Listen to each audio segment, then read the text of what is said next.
For professional maintenance and handyman. Fully licensed and insured, owner Cody Fulham does it all, from home renovations and repairs to landscaping and auto detailing. Needless to say, he's ready to help you. Call Fulham's today at 724-466-4194 and follow them on Facebook to learn more about their projects and the work they can do for you. Get ready, Mon Valley. The grand opening of C. Harper Chrysler Dodge Jeep Ram is happening Saturday, July 26th from 2 to 6 p.m., and you're invited. Come out for food trucks, giveaways, and a tour of our brand new state-of-the-art facility. Got a Jeep? Register for our Jeep show and show off your ride. Stick around because at 6 p.m. we're giving away a grand prize you won't want to miss. It's all happening at C. Harper Mon Valley Chrysler Dodge Jeep Ram right off Route 51 in Rostraver. C. Harper, the best price every time, all the time. Attention, active and retired coal miners. Have you been screened for black lung? Here at the Black Lung Clinic at Centerville Clinics, we offer yearly screenings, diagnosis, education, and treatment options to help you live a fuller, healthier life. We provide care regardless of your ability to pay. Call Centerville Clinics today at 724-632-6801. Do it today. Hi, this is Dave Dunaway, and I'm here to remind you that Franco's Golf Center is open 11 a.m. to 9 p.m. 7 days a week. Stop by and see Franco's facility on Route 21 west of Uniontown. Franco's service area includes a lighted driving range and golf pro shop. Even my game has improved thanks to golf lessons with Franco's PGA instructors. Franco's also offers full custom club fitting and repairs by certified club fitter Greg Franco. Franco's is open 7 days a week from 11 a.m. to 9 p.m. Give Franco's a call at 724-438-6651. If you're ready for a dental makeover or in need of basic dental care, the office of Dr. Mark Rabatin is right for you. Dr. Rabatin uses the latest advancement in the industry to achieve comprehensive care that will preserve your smile for years to come by providing general dentistry services. Call today to schedule your appointment at their modern office located in the Fayette Business Park, 724-437-4991 for the fine art of dentistry. Warm weather is finally here, and with it, the opportunity to upgrade your lawn or yard with a new fence from All Around Fence Company. Conveniently located at 7896 National Pike, Uniontown, All Around Fence has been installing quality residential, commercial, and farm fencing for more than 45 years. Offering residential fencing including chain link, decorative aluminum, steel, and more, All Around Fence has a fence for you. All Around Fence is also your one-stop shop for Nutrena products and carries livestock, equine, and pet supplies too. So whether you need to upgrade an existing fence, add a new gate, or are looking to install an all-new fence, All Around Fence has the answers for you. Visit them Monday through Friday from 8:30 a.m. to 5 p.m. and Saturdays from 9 a.m. to 1 p.m. or give them a call at 724-439-0331. To learn more, visit allaroundfence.com. Fayette County Fair, incredible fun for everyone. The Fayette County Fair kicks off today with Fireman's Day at the Fayette County Fairgrounds. Gates and the carnival rides open at 6 p.m. One ticket gets you everything. Heart-pounding rides, top-notch entertainment, and non-stop family fun. Plus your favorite foods, funnel cakes, freshly squeezed lemonade, and more. All for $20 at the gate. Tonight's lineup is stacked. Catch the entertainment of the Fireman's Parade and truck and tractor pulls at 7 p.m.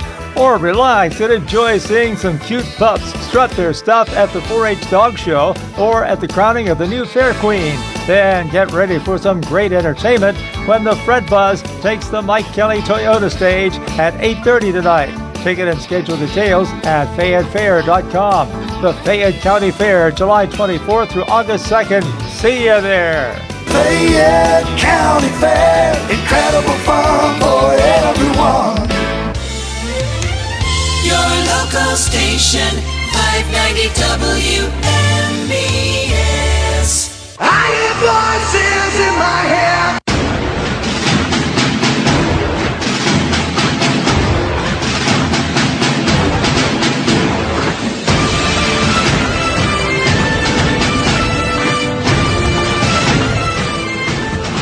Hello and welcome everyone. I'm your host, the voice of reason, Dave Dunaway.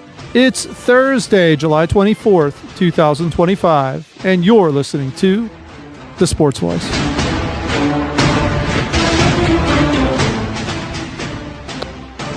Welcome to the first show of football season. Yes, everyone, it is official. Training camp began yesterday for your Pittsburgh Steelers. First practice open to the public was held earlier today. It's only a matter of time until you can stop worrying about the Pittsburgh Pirates and start focusing on your Pittsburgh Steelers. We are on TV for 2 hours today. There's no other event happening. So if you are around Facebook, feel free to stream us. We'll be live for the next couple of hours. A lot to talk about this week, surprisingly. We're a week away from the Major League Baseball trade deadline.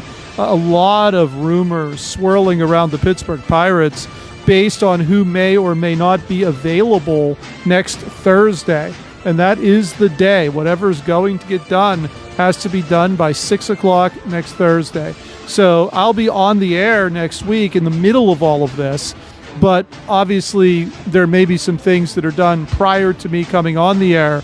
So we'll try to get as much of a preview in on potential moves that the Pirates can make, potentially who could leave and who could come to the Pittsburgh Pirates when all is said and done. As far as Pittsburgh Steelers training camp, no sense even looking at any of the articles. Everybody looks great up there, as you knew they would. Doesn't matter if they're 41 or 14. They look absolutely phenomenal. Everyone is in great shape. They look like they've been practicing for months without skipping a beat or a day. And this is going to be a Super Bowl year for your Pittsburgh Steelers, even though they haven't won a playoff game in 8 years. I guess the question is, will the team be better this year? Well, it's hard to say this early into the game. We've not yet seen injuries, those types of things.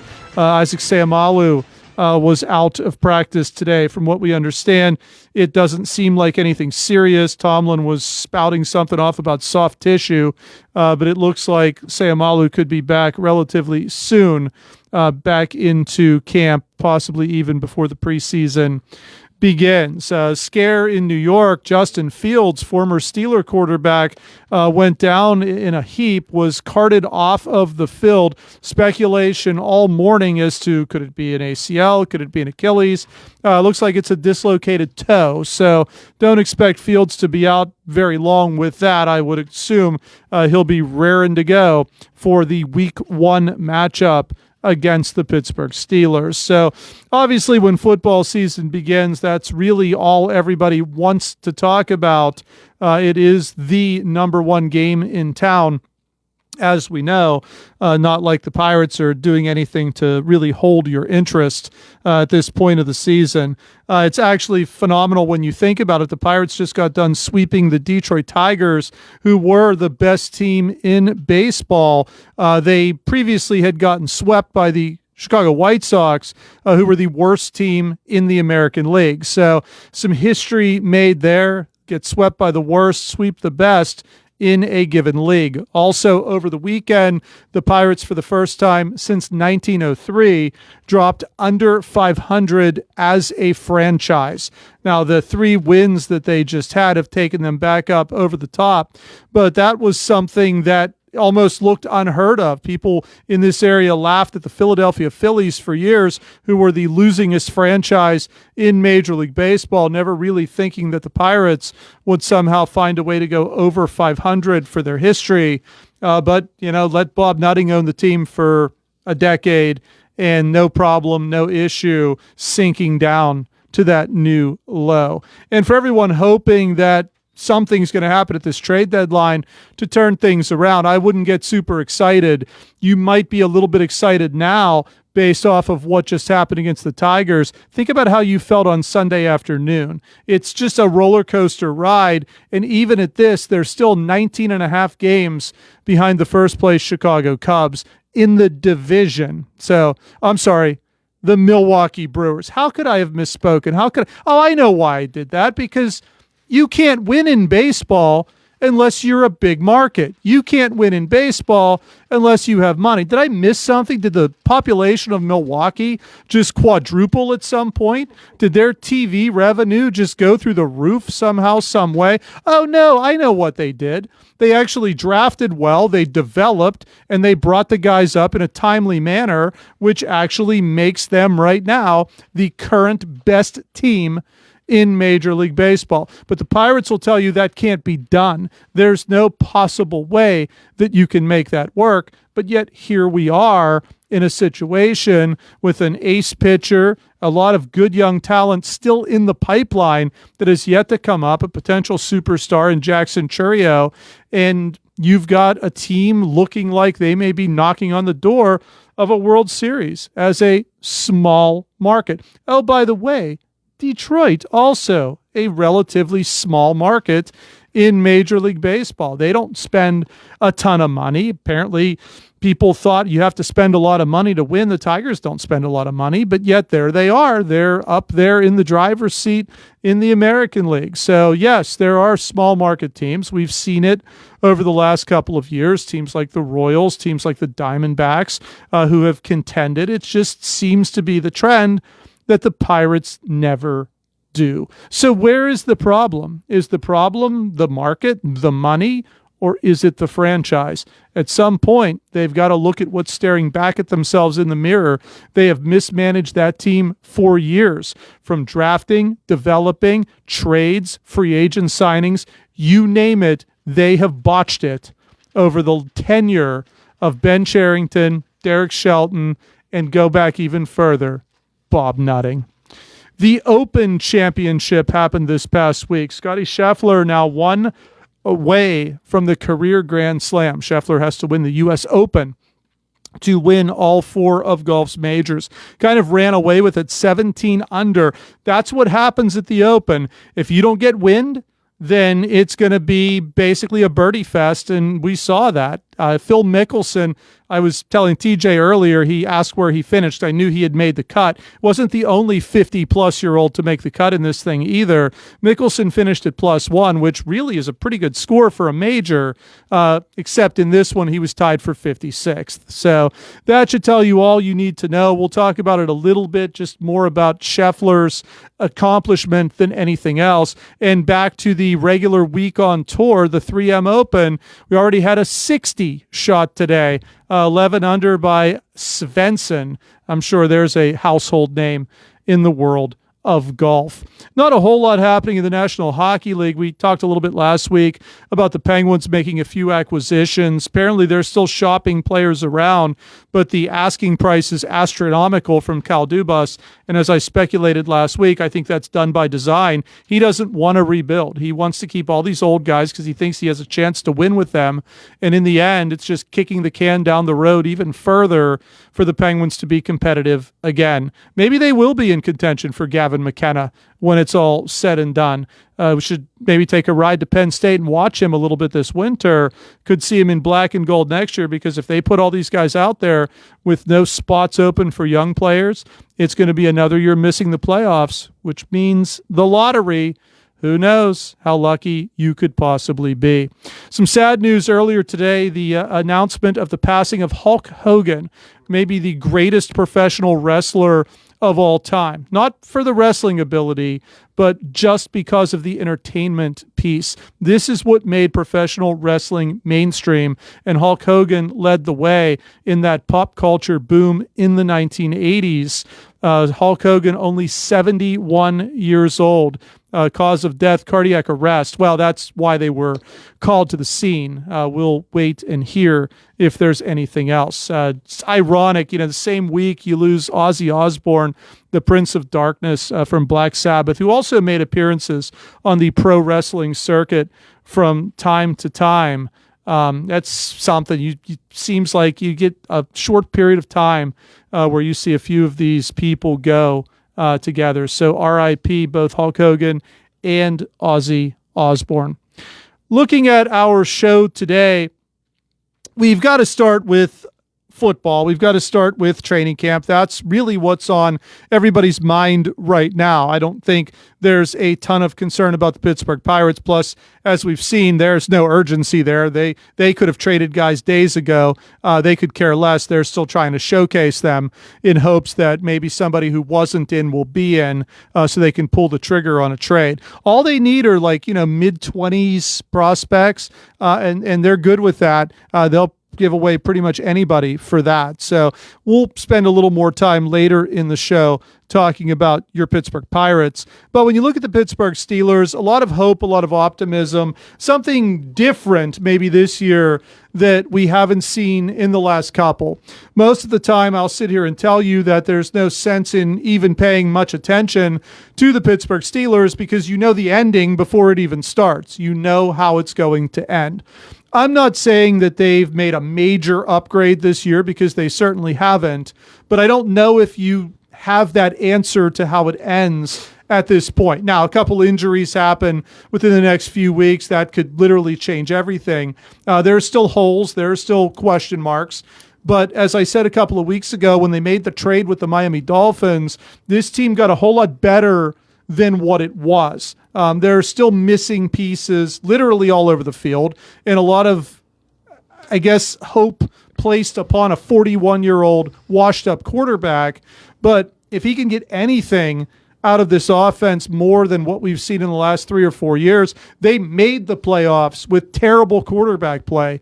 You get something that resembles an NFL offense here, there might be a chance they could actually win a game. Even if they sneaking in is going to be tough. You're playing the number 2. But there is at least a chance. I think maybe a little more hope this year than what we've seen in the past. I'll welcome back to the Sports Voice Nick Barczyk. Nick's been gone for a couple of weeks. Last week he was working the early shift. The week before, I didn't really know where you were. I was telling everybody you were down at PNC Park trying to negotiate a location for your Bucko brick when they put that little display up. But, so... They got the hose on me. They got me out of there pretty quick. Was that what it was? Yeah, they did. Okay. Bob Nutting sent his jackals out, and I had to run scurrying. But, hey, I do what I can, There was Dave. no lead in that water, was there? I hope not. Fluoride. Okay. Got to get the fluoride out of this water. But, I'm back, Dave. Better than ever. What's up? What's the question? Steelers? Well, there wasn't really a question yet. I think when you start taking a look at what's going on, well, here's the question. Are you going up to camp this year? Oh, absolutely. I'll be there Saturday. No, I might go. Why not? See Aaron Rodgers, see my buddy. Yeah, well, Rodgers is there. So Yeah. I think that was, one of those things people were wondering, will he show up on the first day? Where's he staying? Will this guy show up to work on time? Boy, the standard's low. Yes. Well, when you look at the local hack media, that's pretty much what's discussed most of the time. It's all the ancillary stuff, not necessarily what's best for the organization and for football. Right. So you've got Aaron Rodgers. He's accomplished. We know his track record, the stats. You can't complain much about them. Not a lot of team success, but definitely a lot of individual success throughout his very lengthy career. There's a lot of talk about Will Howard. You hear these names thrown around. People are putting a way too much emphasis on a 6th-round pick here. But in the end, this is Aaron Rodgers' team, and it's going to be pretty much the whole way through. I don't see a scenario. I could see where Russell Wilson would take the place of Justin Fields last year. You just knew it was inevitable. I don't see Mason Rudolph or Will Howard coming in and taking the place of Aaron Rodgers unless there's an injury. So you're going to ride or die with this guy. Do we see something different as far as a result this year based on the fact that you have at least a pedigreed guy in there? Yeah. Although the end of Ben's career was pretty rough, and Rodgers, he did okay after he got the coach fired last year, but it's been a little rough for him the last few years as well. Can he be the reason? Can he be the change? Well, I'm sure a lot of fans are hoping he gets the coach fired in Pittsburgh this year, but that's not happening. Not a chance. Can Aaron Rodgers be the change? I mean, be the change you want to see in the world, Dave. No, I don't know. A lot of these moves they made, don't they seem like lateral moves? Well, we'll get rid of Russell Wilson and bring in Aaron Rodgers. Let's get rid of George Pickens, who, by the way, did you hear him say, can't wait to run better plays in Dallas? Wasn't that great? And by the way, Dallas is not going to be good this year, so that's definitely a shot at the Steelers. Well, this team actually has an idea of what offense is, though CeeDee Lamb will get most of the targets there. He'll get real frustrated real quick He when will. Lamb's catching all the So balls. Pickens is gone, then you bring in Metcalf. Okay, you get rid of Najee, you draft Caleb Johnson. Don't these kind of seem like lateral moves? I'm not sure how much better they got. You got rid of Minka, an old overpaid defensive back, and you bring in Jalen Ramsey, an old overpaid secondary guy. I don't know. Are they necessarily better? I guess. I just don't see it. And I'm the fan of the Steelers in the room. These seem like lateral moves to me. They do. I think that a lot of the holes that you had last year are still there. You look at inside linebacker and say, can Cole Holcomb stay healthy? Sure. That could be a huge upgrade there. You look at the fact that you have, whether it's Ramsey or Slay, at least they're going to be probably in the 412 area code when the ball is snapped, as opposed to wherever Minka was. Yeah. So at least you've got now, not that it's great, but at least you have guys that'll be within the vicinity of making a play. I think that when you look at the biggest issues right now for the Pittsburgh Steelers, I think first and foremost, you can throw out whatever as far as skill positions. The biggest issue for this team right now is the offensive line. Oh, yes. And whether or not they can protect an immobile quarterback. Yes. Because that's pretty much what you have in Aaron Rodgers. And, herein lies the issue with the Steelers. You're going to rely on a bunch of young players, a lot of them untested, to come in and assume these roles. The linemen that were free agents are gone. Sayamalu's hurt. Again. We don't know how long that's going to last. I don't know if that's even a huge deal from everything they've said about him coming in. Certainly underwhelming as far as his performance. We like Zach Frazier, the center. Love him. But 23 years old, this will be his second year. Can he anchor a line that young to protect? Now, if you got Fields and Wilson moving around back there, Rodgers isn't going to move around.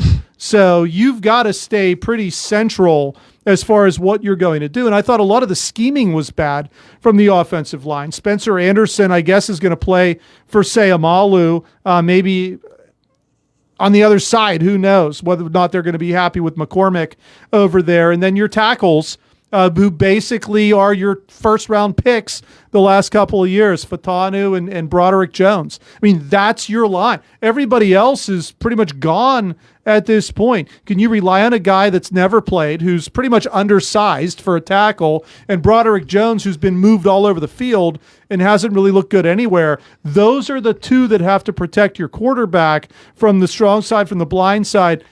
If you don't have that, then this offense, whatever Rodgers is going to tweak and try to do differently, it's not going to matter if you can't block for him.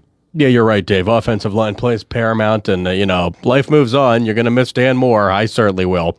But he got all that money in Tennessee. God love him. I can't wait to see what he does in Tennessee. He's got to protect Cam Ward now. We Their think baby. they overpaid him big Yes. time, but maybe we'll be wrong. Yeah, maybe. Certainly happened before. But yeah, when you have an immobile 41-year-old quarterback, which is redundant. Brady, who was awesome into his mid-40s, he wasn't mobile at the end. You're not going to be mobile Brady at that. wasn't mobile at the beginning. He wasn't mobile when he was 23. You're right. You're not going to be mobile at that age. And Rodgers still has the arm. That's the last to go. The movement and the footwork is the first to go. The arm's the last to go. You could put Marino in a game now. He could throw the ball 80 yards. That's not the issue. So the offensive line play, they're going to have to keep him upright. It can't be like Chicago, who let Caleb Williams get sacked about 95 times last year. They have to keep him healthy and upright, because your best chance to get to the playoffs and win a playoff game is with Rodgers out there. It's not with Mason Rudolph for the rookie. So, yeah, you listed all the guys on that line, and Zach Frazier is really the only one that I'm overconfident in, and he's the center. So, that's the least important position on the O-line, I'd say. But I think guys could step up, and, offensive line play is always important, but especially when your quarterback can move. And remember, Tom Brady had 5 Pro Bowlers standing in front of him. Yes. In especially the tail end of his career. So we certainly don't have any inkling that that's the case here in Pittsburgh. They might be at some point. Yeah. Who knows? We'll see. But, hard to say at this point. So now you go to this void at the number 2 wide receiver spot. And the rumors this week surfacing around a San Francisco 49ers wide receiver, just like it did last year. They didn't get the one last year, and they're not going to get the one this year either. San Francisco basically came out today, John Lynch, said that he's not asked for a trade. We're talking Jawan Jennings here. Yeah. He's at camp. and he's going to practice with the team. So any thought that he was coming to Pittsburgh has basically been extinguished at this point. So now you're looking at, again, Calvin Austin, Roman Wilson, Robert Woods, and you start asking yourself, why is this the case year after year? The Steelers have money. The Steelers have a ton of money. And let me explain something to you here when I say this and why I say it. Other teams get worried about spending money because they need to save it, because after that initial rookie contract is up for their draft picks, they've got to probably fork over a decent amount of money. The Steelers' drafts in recent time have been so bad, these guys aren't even around. Go to 2020. They didn't have a first-round pick. That was Minka. Second-round pick, Chase Claypool, gone. 2021, first-round pick, Najee Harris, gone. 2022, Kenny Pickett, first-round pick, gone. They have 2 linemen. That's what they have, Broderick Jones and Fatanu, and then what they did this year. That's what they have, a defensive lineman. So they don't have to worry about money. This is also why they're mediocre and have no hope of getting better, because they don't have good young talent. All their talent is old. Start naming them. They're all late 20s, early 30s, mid 30s, early 40s. That's where they all are. So the Steelers, because they've done things so poorly from the management standpoint, they can spend money like it's Christmas. Nick, they could have gone out and gotten any receiver they wanted on the open market to come in and be a number 2 receiver, but yet they chose not to. Look at George Pickens. I can't wait to run better plays in Dallas. Receivers around the league, Dave, know they have no feel for offense. They have a coach who knows nothing about offense, and the management just loves him and is scared to death of him, and he's not going anywhere. And the offensive coordinator is just a stooge who does what Tomlin says. They have no feel for offense. And when they do draft a really good wide receiver, he's a head case.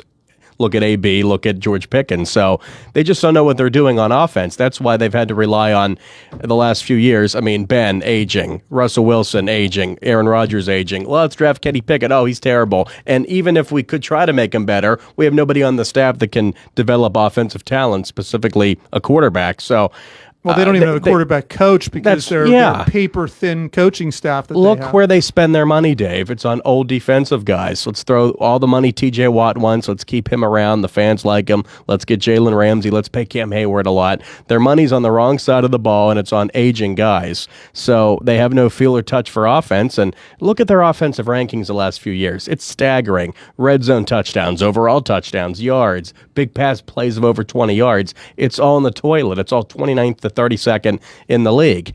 And, if this is 1975 or 1995, you could get away with not knowing what to do on the offensive side. It's not the case anymore. Well, I wonder how much input Rodgers is actually going to have this year. So you start looking, and you make a lot of sense with everything that you said. Oh. DK Metcalf came to Pittsburgh for one reason, $15 million a year, which Seattle wasn't going to give him. So when they were negotiating a trade, he basically said, wherever I go, they have to pay me. That's how that deal got done.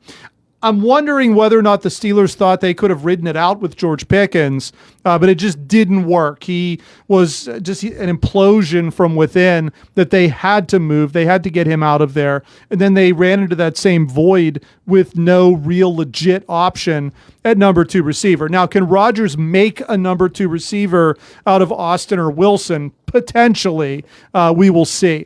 I think where Rodgers is going to get a little more input is going to be in the red zone, because as you said, it was deplorable within that red zone. I think that's why Jonnu Smith is there. Oh, yeah. You've got these giants at tight end, but you've got to let Rodgers improvise. You cannot run the garbage that they were running in that red zone with all of the quarterbacks in the last couple of years. And if they don't understand how to run an offense, which really they don't, there's a lot. I think what's going to happen, and you see this every year, these guys come in, they bring these people, these free agents, and then because they have this razor-thin coaching staff, they're overwhelmed. And they don't know what to do. They don't know how to use them because there aren't enough guys, especially analytical type guys, that can figure out schemes to use these people in. So when they get overwhelmed and they get frustrated, they just go back to the same old, which is usually what you see by week 3 or 4. And then it just progresses for the rest of the year, whether they win or lose. I think if you give Rodgers a little bit of creative control on that offense, even if it's just in the red zone or allow him to audible here and there on the line, you're going to see it at least open up a little bit. Aaron Rodgers didn't come to Pittsburgh to finish his career turning around and handing the ball off to Jaylen Warren and Caleb Williams. He wants to be involved in this offense. His ego demands that he be involved in this offense, and I can't imagine him coming here if he was going to be told what to do. He would have just retired. He's got a ton of money. He doesn't need to play football. His ego wants him to play football. So my guess is the fact that he's here, he's going to get some creative control. Now, whether or not that helps, I don't know, because like we just said a little while ago, the line still has to protect him, which has been a major issue over the last couple of years. But I think I would trust Aaron Rodgers as my offensive coordinator over Arthur Smith / Mike Tomlin. Sure. But now, Dave, when Brady wanted to play until he was in his mid-40s, it was his passion and love for the game. When Rodgers wants to do it, it's his ego. Make up your mind, Dave. Double standard much. Well, Brady wasn't necessarily putting himself on TV all the time talking about... He's on TV now every week now in retirement. Well, yeah, but that was the job that he got for retirement. He wasn't on there saying, I was in a dark room over in Egypt. Brady likes his face. I'm going to go host Jeopardy for 2 weeks. Brady likes his face on TV, please. But yeah, I get it. I just can't wait to see how Rodgers reacts to this offense. He had to know from afar that, look, Mike Tomlin, I think he respects him, but he has to know he doesn't know what he's doing offensively. Arthur Smith, come on. So I'm just shocked that Rodgers didn't bring his buddies over. Randall Cobb, Adams, Lazard. There's nowhere. Lazard is in, Seattle? That's right. Adams went to the Rams, and Lazard's still a Jet. Yeah. We just looked that up. He renegotiated his contract. I guess they gave him this huge contract that I guess Rodgers negotiated for him. And now that Rodgers is gone, they renegotiated, I guess, just to keep him in a league. I think Cobb's retired, or if not, I don't think he's able to play. Yeah. So, I don't think there are any buddies left for Rodgers to bring. This is it. This is the swan song right here. We're going to see, starting now, how he ends his career. It started with a ton of promise, got really dull and boring in the middle, and then at the end, just you started to see the personality, the frustration, the issues with LaFleur in Green Bay, which ended his tenure there. The issues with Saleh in New York got him fired, and just a rocky end. Can he save face here in Pittsburgh? That's what we're going to figure out, I guess, within the next few months. He'll blow up. He has to. There's Metcalf, who is the number one, the veteran, reliable guy, and then there's a lot of unproven guys, Wilson, Austin. They should be better in the red zone with all those tight ends. You're right, bringing Jonnu Smith along with Freiermuth in Washington, so they can't be any worse in the red zone. In big plays, he's capable of that. He can throw the ball down the field, and he certainly has the clout to say to Arthur Smith or Tomlin or whoever's running that offense, I'm going to do what I want to do. So I think Russell Wilson was Mr. Nice Guy. Rodgers is not. I agree. I think he's here because he was told you'll have a say, and I can't see. If he's running the show, I can't see him blowing up. Maybe if they're not executing, that would be the big thing. Oh yeah, he'll yell at his receivers weekly, and it'll be fun. He'll yell at Arthur Smith or Tomlin. It'll be great TV. Well, if they try to take any control away from him, then you'll see the huge blow up. Probably either on social media or on a TV show somewhere, and maybe expose some of what we already know is going on behind the scenes in Pittsburgh. All of that time, and all we really talked about was the offense. When we come back, we still have some defense to talk about. Your highest paid NFL player who is not a quarterback, TJ Watt, he's in camp. Everybody's real excited about that. One of the best pass rushers in the NFL. Not the best, at least not as voted on these all NFL teams. He didn't even get on a third team in that. So that was the quarter century. But his brother did. His brother's a first teamer. So don't go anywhere. Steeler defense when we come back. Zen's Antiques and Home Decor, part of the Cinder Shack family of vendors, where you can find both antique and new furniture, collectibles, housewares, gift items, including jewelry and candles, and so much more. Follow Zen's Antiques and Home Decor on Facebook for new items and information on upcoming events. Zen's Antiques and Home Decor in Building 2 at 3391 National Pike in Farmington. Zen's Antiques and Home Decor. I've been thinking about switching primary care providers. It takes forever to get an appointment, and when I finally get in, the staff acts like they don't even care that I'm there. That's so frustrating. You deserve a provider who listens, values your time, and truly cares about your health. That's exactly what I need. Someone who sees me as a person, not just another name on a chart. Then you should check out Montgomery Medical. They treat you like family, offer personalized care, and even have same-day appointments. At Montgomery Medical, your health is our priority. Call 724-569-8100 Montgomery Medical, a family tradition of family medicine. Saving money when you buy a new home isn't a fantasy. It's reality at Clayton Homes of Bell Vernon. With up to $5,000 in instant savings during the Sign and Save sales event, it's the perfect place to find the home you've always wanted. So don't let your dream home stay a fantasy. Visit Clayton Homes of Bell Vernon today at 4500 PA 51. Terms and conditions for the Sign and Save sales event at manufacturedhomeoffers.com. Available only at participating Clayton Homes family of brands retailers through August 31st. Amount of savings may be limited. Ask for details. May not be available with certain financing. Lender restrictions apply.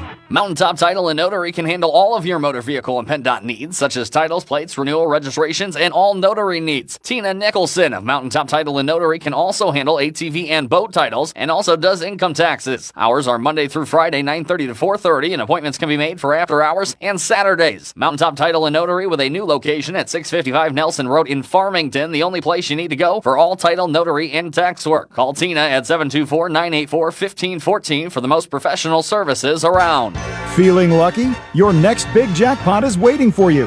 Visit the casino at Nemacolin in Farmington, PA for the ultimate casino experience featuring the hottest table games, daily promotions, big-time giveaways, and an exciting variety of premium slots. And after, celebrate your big win with a juicy burger at the Royale while you watch the big game. Hotel packages available.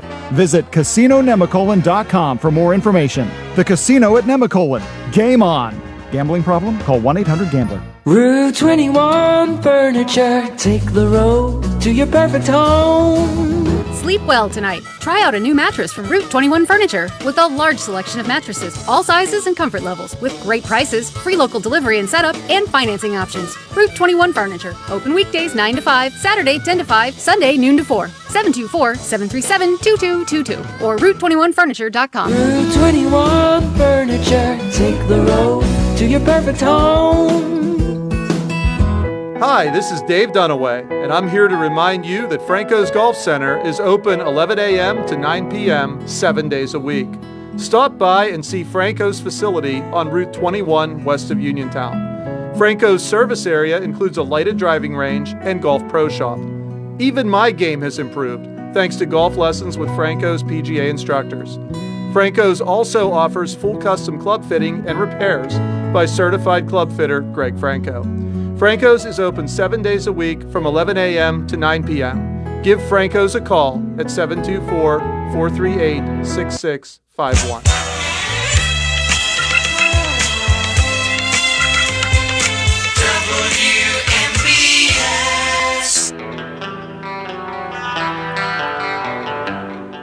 Welcome back to the Sports Voice. It is the end of July. Of course, we're talking football. That is correct. Not baseball. Now, July. Normally, the Pirates are mathematically eliminated by this point. I think they just might be if you actually start to do the math on that. But training camp starting yesterday. First practice open to the public today. All of the festivities. You can go take a picnic lunch, take your blanket, go sit up on the hill, see if you can beg third and fourth stringers to give you an autograph. You won't know who they are, but it doesn't matter. They won't make the team, but it doesn't matter. You can show all your friends that you got an autograph by someone from the local team, which is more important than literally anything else that you could do. It's pretty hot out there, though. That's the one drawback to this. They're doing these open practices in the afternoon, which isn't making it any better for the people going down. But if you want to get an early look at your 2025 Pittsburgh Steelers, I don't think you're going to see much. It's not like they're down there with pads on or anything like that, but at least to sort of get a feel for what the mood seems like early on at camp. You got to be careful. There are certain days where they might not be there. They have Dave and Buster's Day. They have game night. They do all of those other things. Go out, get drunk, and terrorize the neighborhood night. Well, it sounds like fun. Yeah, there's all sorts of extracurriculars that go on up there. So you make sure you actually read the schedule to see when they're going to be around, and make sure you get your ticket for some of these events, even though they're free. Yeah, it's free, but you need a ticket. Still need Well, that the makes ticket. sense. Yeah, I guess there's a limitation on space for a lot of this stuff. So we talked about the offense. I don't know why. I have no idea why I spent a whole first segment talking about offense. The Steelers don't care about offense. All they care about is defense. We should have just started off talking about the defense and the splash plays that we're going to see made this year. The big story last week was the signing of TJ Watt.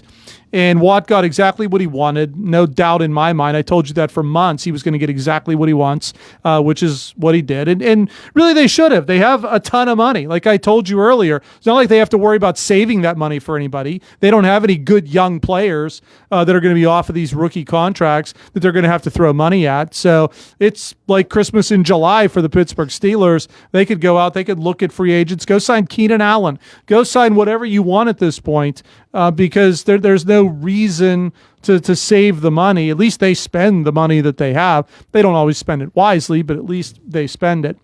When you look at the Pittsburgh Steelers defense, of course, the projected need going into the draft was defensive line. That's why we saw them take a defensive lineman with the first pick.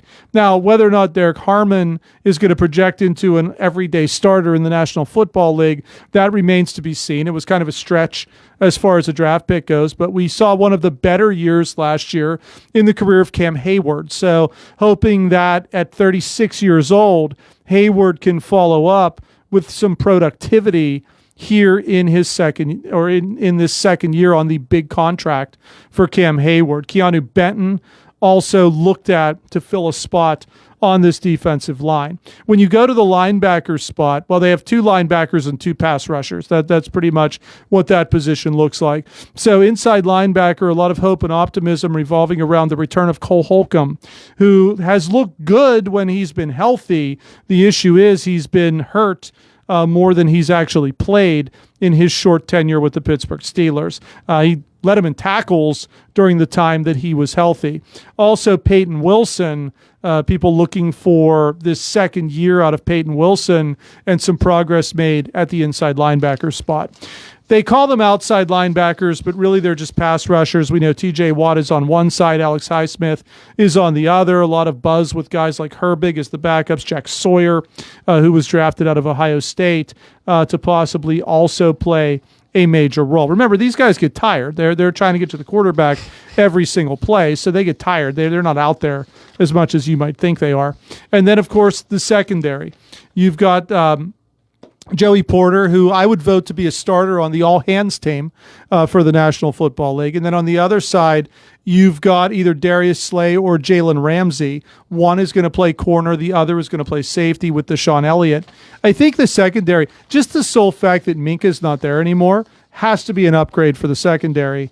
But it's still going to be shaky at best. And when you play a good team that has a good offense and throws the ball downfield, you're not going to be able to get pressure on these quarterbacks, which is going to leave a lot of these guys in the secondary one-on-one, which is going to make it virtually impossible for them to cover whoever it is that they're on. I mean, imagine going against Josh Allen or Patrick Mahomes. You're not going to get pressure on those guys. So whatever receivers they're targeting are probably going to be running free down the field. It's just a matter of can they hit them or not with the pass. So, defense is what the Steelers are all about. Pressure on the quarterback. If they get it, usually you see low-scoring games. If they don't get it, like in the playoffs, usually they get blown out. It's tough in 2025 to put this much emphasis on defense, but that's what the Pittsburgh Steelers do. Nick, are you excited? TJ Watt going to be a Steeler probably for the rest of his career. I can't imagine. Do we think he'll make it more than 3 more years based on the decline we've seen in the last couple? Well, I just got to say that it's going to be an honor to watch him play his whole career with Pittsburgh and never win a playoff game. That's just going to be wonderful. And that's the narrative around him, obviously. His brother really wasn't accomplished either. Both great players, JJ and TJ. And then Derek.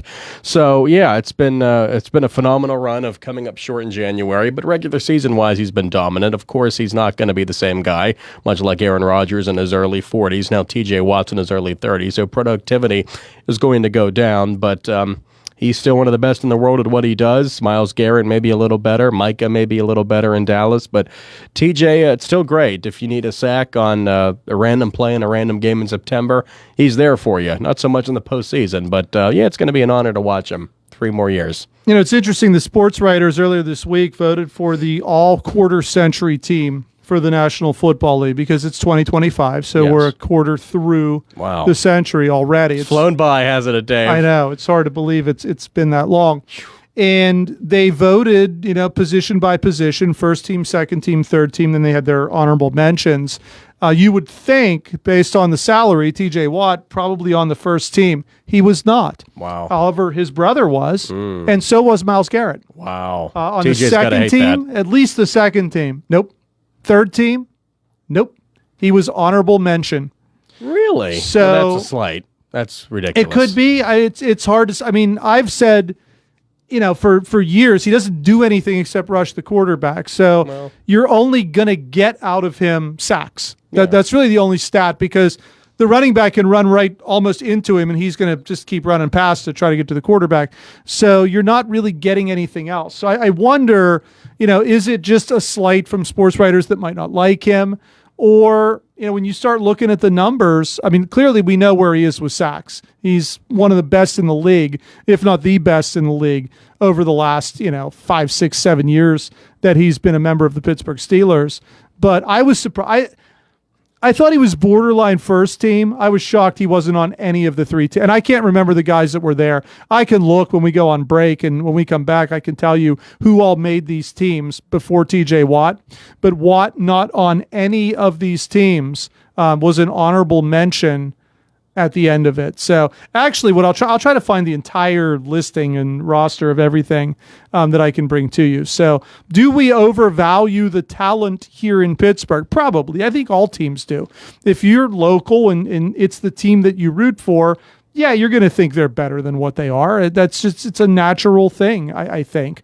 So, I guess when you start looking at it nationally and you start asking, are these guys worth the money that they're getting paid? But as skeptical as I was about the Steelers spending this money a couple of weeks ago, when I think about the bigger picture and the fact that there are no young players they have to worry about spending money on, why not? Just go sign whatever old guys you want. You're not owing anything to anyone else. So, if maybe you have a good draft somewhere along the road and you pick guys that you're going to keep beyond that rookie contract, then you start worrying about how you spend your money. But as badly managed it has been over the last 5-6 years. I mean, even in 19, you drafted Devin Bush. I mean, none of these guys, 18 was Terrell Edmonds. The last first-round pick before the lineman that you actually kept was TJ Watt. So you've botched the draft for all of these years, whether it be Colbert, Kahn. In the end, it's Tomlin. We all know that. But in the end, that's pretty much where you are with the Pittsburgh Steelers. Camp has begun. Take a trip down to St. Vincent's. Take your blanket, sit on the hill, watch your favorite players, or even ones you have no idea who they are, and get ready, because before you know it, the regular season will be here.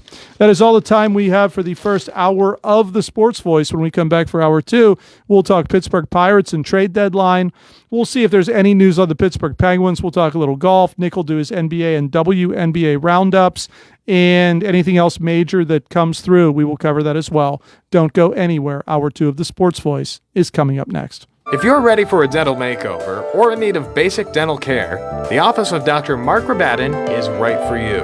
Dr. Rabatin uses the latest advancement in the industry to achieve comprehensive care that will preserve your smile for years to come by providing general dentistry services. Call today to schedule your appointment at their modern office located in the Fayette Business Park, 724-437-4991 for the fine art of dentistry. Did you know that you have a choice for your physical therapy provider? NovaCare Rehabilitation offers same-day appointments, and oftentimes you don't need a prescription from your doctor to see us. We will make sure that you are treated as an individual and will work directly one-on-one with you to help achieve your goals. You have tried the rest, now try the best. NovaCare, Delaware Avenue in Uniontown. Phone 724-437-0556 to schedule your appointment today.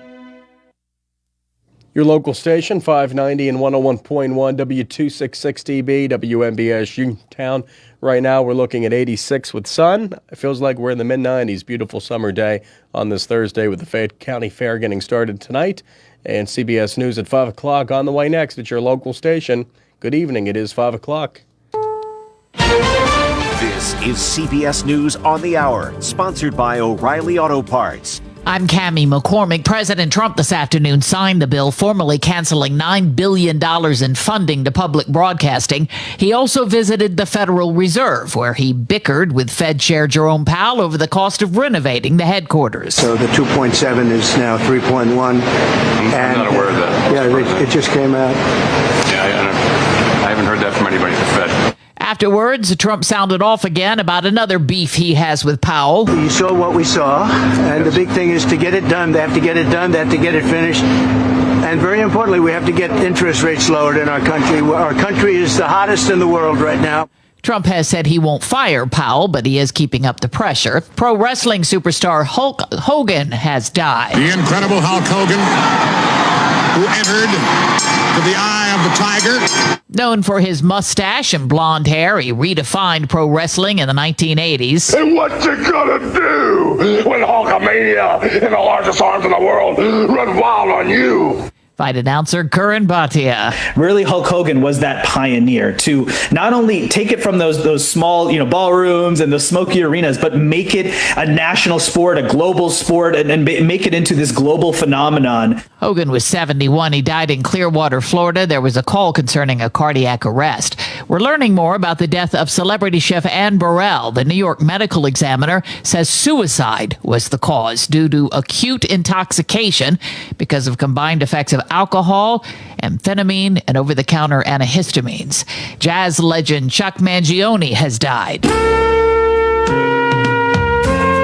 This song, Feels So Good, became a rare top 10 instrumental hit in 1978. Mangione's career had taken off in the 1960s as a member of Art Blakey's band, before joining his brother Gap in a band they called the Jazz Brothers. His theme to the 1980 Winter Olympics, Give It All You Got, also became a big hit. Through his career, he earned 14 Grammy nominations and won 2. Chuck Mangione died in his sleep. He was 84. Michael Wallace, CBS News. The Gaza ceasefire talks have broken down again, as Linda Gradstein reports. U.S. Envoy Steve Witkoff recalled the delegation from Doha, saying that Hamas's response to the 60-day ceasefire was, quote, selfish. It came just after Israel recalled its own delegation from the talks. On Wall Street, stocks were mixed today over a series of profits report. The Dow Jones Industrials finished off 316 points. This is CBS News. Think O'Reilly Auto Parts for all your car care needs. Get the parts and service you need fast from the professional parts people at O'Reilly Auto Parts. Pizza Kings in Connellsville is your go-to lunch and dinner spot with a full menu of mouth-watering pizzas and so much more. Using a deck oven helps our pizzas stay extra crisp. So if you haven't tried a slice lately, what are you waiting for? From our 50-slice King Carnivore to veggie pizzas and even pickle pizzas, Pizza King has the pie to match your taste. Pizza Kings, 1046 Morrell Avenue in Connellsville. Call 724-626-8343 or visit pizzakingswithaz.com. Concerned about your heart health? At WVU Medicine, we believe your heart deserves world-class care, close to home and always within reach. Our non-invasive cardiology team uses advanced tests like stress tests and cardiac MRI to diagnose and monitor heart conditions without surgery. Call 877-WVU, the number 4HRT, or visit wvumedicine.org/heart.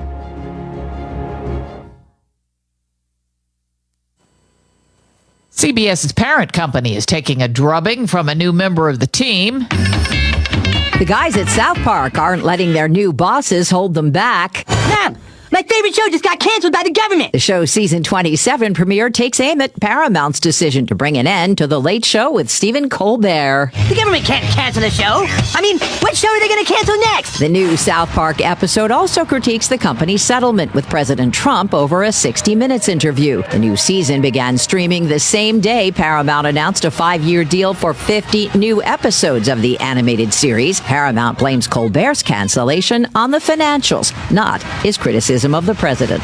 Deborah Rodriguez, CBS News. The UN is accusing the Taliban of committing human rights violations against Afghans forced to return by Iran and Pakistan. Those two countries have forced millions to come back, and the UN says they're being tortured. I'm Cammie McCormick, CBS News.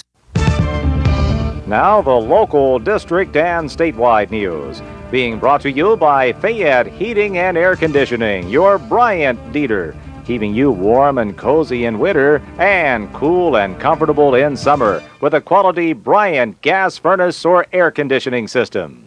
And now the news. And good evening on this Thursday. Sunny and 86. Feels like we're in the mid-90s at 5:05 on this Thursday. I'm Nick Barczyk from the Davis & Davis Studios. Davis & Davis, attorneys at law of Fayette County's personal injury attorneys. Since 1976, your local station, WMBS, the Weather Watch and Sports on the way in a bit. The Fayette County Fair begins this evening in Dunbar. The annual event features rides, games, fair food, and family entertainment. Regular admission for ages 3 and up is $20 after 4 p.m. At the gate, it includes rides. The fair runs through August 2nd. WMBS Day at the fair will be August 30th, or make that July 30th. And Doug and I will make that Arnie and I will be there at the fair on Sunday. Doug will be there Wednesday. Electric bills in Pennsylvania could rise even more next year. The regional power grid operator, PJM, has announced that bills are expected to increase following the latest capacity auction this week, where the cap was set at about $329 a day. That's an increase of almost 22% from the cap this year. The auction determines how much power plants will produce and the wholesale cost of acquiring and distributing electricity. First-time filings for unemployment are going down across Pennsylvania. That's according to the U.S. Labor Department, which says for the week ending July 19th, there were more than 10,000 first-time filings in the Keystone State. The number is down by more than 3,400 filings compared to the week before. Nationally, the number of initial filings dropped for the week. The University of Pittsburgh's dining hall is being named the best in the country. The National Association of College and University Food Services has given the number one spot to the eatery, which reopened last fall following a multi-million-dollar renovation. The residential dining hall contains 11 dining concepts and a market and takes the number one spot due to its operational excellence and innovation in dining. Pitt beat out the University of Miami and New Jersey's Stevens Institute of Technology for the number one spot. An international study finds that a 4-day work week is linked to better mental health for most people. The report, published in Nature Human Behavior, shows less burnout and better job satisfaction among workers with abbreviated work weeks. Researchers conducted a 6-month study involving nearly 3,000 employees at more than 140 businesses in the U.S., Canada, New Zealand, Australia, and the UK. The study showed workers were more effective on the job when given a 4-day work week and reported better sleep and less fatigue. I'm Sarah Lee Kessler. University of Pittsburgh Medical Center, UPMC, unveiled new UPMC Go Health urgent care locations around the region and state during a ribbon-cutting ceremony today. The centers provide convenient access to on-demand health care for things like illnesses, infections, and minor sprains and fractures. UPMC says there are now 81 urgent care locations in Pennsylvania and Virginia. Sports and weather next on WMBS. 439-2323 for 24-hour emergency service. Call us when you need. We're Fayette's Heating and Air Conditioning, your service company. When it's sweltering outside, you'll be cool inside with central air conditioning from Bryant, the people that know cool. And it's easy to have a central air conditioning system installed in your home. Simply call on your Bryant dealer, Fayette Heating and Air Conditioning, located near the Laurel Mall on Route 119, north of Uniontown. The phone number is 439-2323. Let Fayette Heating and Air Conditioning rescue you from the sticky, humid summer weather. Remember that number for Fayette Heating and Air Conditioning, your Bryant dealer, 439-2323. Call Fayette Heating and Air Conditioning, 439-2323, 439-2323, 439-2323. In sports, no Bucco baseball tonight. Pittsburgh Pirates are off after sweeping the Tigers, winning yesterday 6-1. They take on the Diamondbacks at PNC Friday night at 6:40 on WMBS. The Steelers had their first open practice today at St. Vincent. The Steelers have training camp for the next few weeks at St. Vincent. Their night practice will be August 1st. Their first preseason game is August 9th. The NFL begins the preseason schedule a week from tonight, next Thursday, with the Hall of Fame game in Canton when the Chargers take on the Lions. The local district and statewide news has been brought to you by Fayette Heating and Air Conditioning, your Bryant Dieter. Route 119 north of Uniontown, located near Laurel Mall. Phone 439-2323. This weather report being brought to you by Montgomery Medical. Trust their 50 years of combined experience for the best results in primary care, newborns to elderly, minor illness or injury, as well as wellness and physical exams. And now the weather. And right now it is sunny and a warm day, 88. Feels like we're in the 90s. Overnight low tonight at 73. Chance of showers and storms Friday at 89. Mostly sunny Saturday at 88. Another threat of rain and storms Sunday at 84. Then drying out to begin the week Tuesday and Monday. Monday and Tuesday, sunny at 88. Monday, Tuesday, sunny at 91. Wednesday at 87. We're at 88 right now at 5:10 on a Thursday. And good afternoon from the Davis & Davis studios at WMBS. I'm Nick Barczyk. Stock update next, then the second hour of the Sports Voice with Dave Dunaway on WMBS. This weather report was brought to you by Montgomery Medical, a family tradition of family medicine. Same-day appointments available for acute care. Call 724-569-8100 or visit montibed.com to schedule your appointment. Good evening. This is Angie Dank of Janney Montgomery Scott here in Uniontown, bringing you today's closing stock market report. The Dow Jones Industrial Average was down 316.4 points, closing at 44,694. The NASDAQ Composite was up 37.9 points, closing at 21,058. And the S&P 500 Index was up 10.6 points, closing at 6,370. Among companies of local interest, Apple closed at $213.76, down 39 cents. Amazon, $232.23, up $3.94. Cisco, $68.29, down 33 cents. Boeing, $231.17, down $2.71. Caterpillar closed at $429.55, up $1.96. Disney, $121.97, down 97 cents. ExxonMobil, $110.84, up 91 cents. First Energy, $41.42, up 23 cents. Johnson & Johnson, $169.57, up 47 cents. Home Depot, $373.08, down $3.27. Intel, $22.63, down 86 cents. McDonald's closed at $294.59, down $3.53. Meta Platforms, $714.80, up $1.22. PNC Financial Services, $196.19, down $1.57. Raytheon Technologies, $155.23, down $1.26. Rockwell Automation, $357.03, down 96 cents. Tesla, $305.30, down $27.26. Verizon, $43.13, up 29 cents. And Walmart closed at $96.63, up 95 cents. Recapping, the Dow Jones Industrial Average was down 316.4 points, closing at 44,694. The NASDAQ Composite was up 37.9 points, closing at 21,058. And the S&P 500 Index was up 10.6 points, closing at 6,370. From the Uniontown office of Janney Montgomery Scott, LLC, member FINRA, NYSE, and SIPC, where we serve all of your investment needs, this is Angie Danker. Warm weather is here, and with it, the incredible farmers markets of Fayette County, providing the freshest selection of seasonal produce and a whole lot more, including handcrafted soaps, candles, breads, sweet treats, jewelry, canned goods, and wine. Literally something for everyone.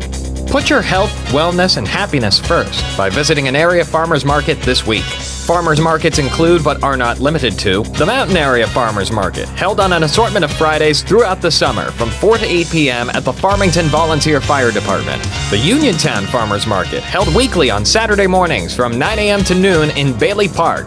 The Connellsville Farmers Market, held weekly on Thursday evenings from 5 to 8 p.m. at the Eastside Fire Station on Arch Street, and so much more. So, for more details, visit the WMBS Facebook page each Wednesday for a complete farmers market roundup. Make wellness a priority. Eat healthy and shop local. And make it a habit to visit the farmers market nearest you.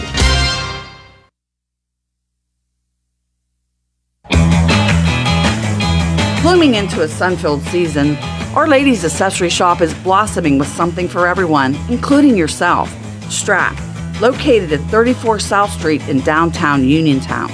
Our handbags are drenched in sun-kissed colors, fun fashion jewelry, and summer and beach-inspired styles. Our beauty bar is overflowing with Strap's signature lip gloss and Palladio brand makeup and products.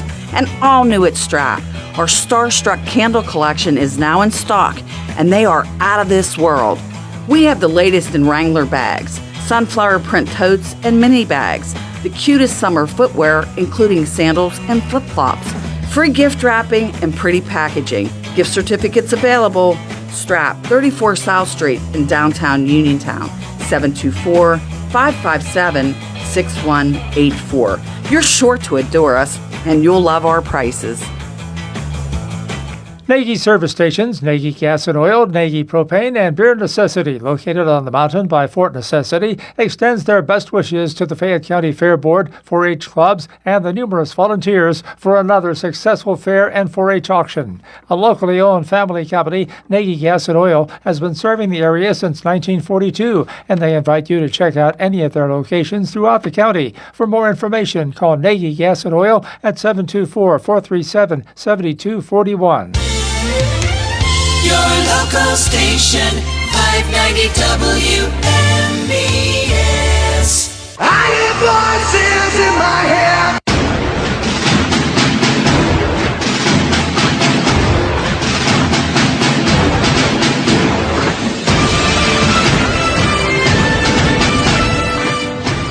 Welcome to part 2 of the Sports Voice. Ahead on this hour, the Major League Baseball trade deadline. Yes, just a little over a week away, 6 o'clock next Thursday, July 31st.